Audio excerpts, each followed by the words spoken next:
প্রচলিত যে অ্যালার্জির ঔষধগুলো আছে এই ওষুধগুলি খাওয়ার কারণে আমাদের ভিতরের যে সিস্টেমটা আছে এই সিস্টেমটা কিন্তু একটা পর্যায়ে ফল্ট করে। আসসালামু আলাইকুম রহমতুল্লাহ, আমি বেলাল হোসেন বলছি। আসলে আমরা অ্যালার্জির যে সমস্যাটা সবসময় সম্মুখীন হই, এখান থেকে বের হওয়ার কোনো ওয়ে পাচ্ছি না।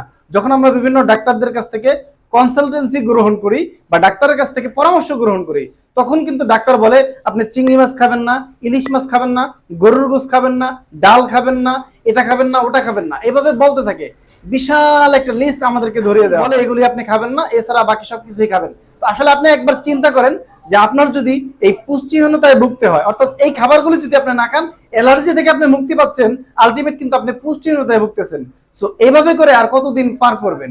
আপনি চাইলে কিন্তু একটা সমাধান দরকার, কিন্তু এই পার্মানেন্ট সমাধানটা আমরা কোথায় পাবো? বাজারে প্রচলিত যে অ্যালার্জির ঔষধগুলো আছে এই ওষুধগুলি খাওয়ার কারণে আমাদের ভিতরের যে সিস্টেমটা আছে এই সিস্টেমটা কিন্তু একটা পর্যায়ে ফল্ট করে এবং আর কিন্তু আমাদের শরীরে অ্যালার্জির কোনো ঔষধ কাজ করে না। তো এখান থেকে আমাদেরকে বের হয়ে প্রাকৃতিক ভেষজের মাধ্যমে কিন্তু আমরা স্থায়ীভাবে মুক্তি লাভ করতে পারি। আপনি চাইলে ঘরোয়াভাবে এই পদ্ধতিগুলিকে অ্যাপ্লাই করে নিজেই কিন্তু তৈরি করে আপনি ভেষজ খেতে পারেন। সেটা হলো সর্বপ্রথম আপনি কাঁচা হলুদ, মেথি, আমলকি, হরতকি, বড়ই পাতা, এই সমস্ত ইনগ্রিডিয়েন্টস গুলোকে আপনি সংগ্রহ করে একত্রে করে যদি আপনি প্রতিদিন সকালে এবং সন্ধ্যা 1 চামচ করে পাউডারটা খেতে পারেন, তাহলে আশা করা যায় 10 থেকে 15 দিনের ভিতরে একটা রেজাল্ট পাওয়া শুরু করবেন।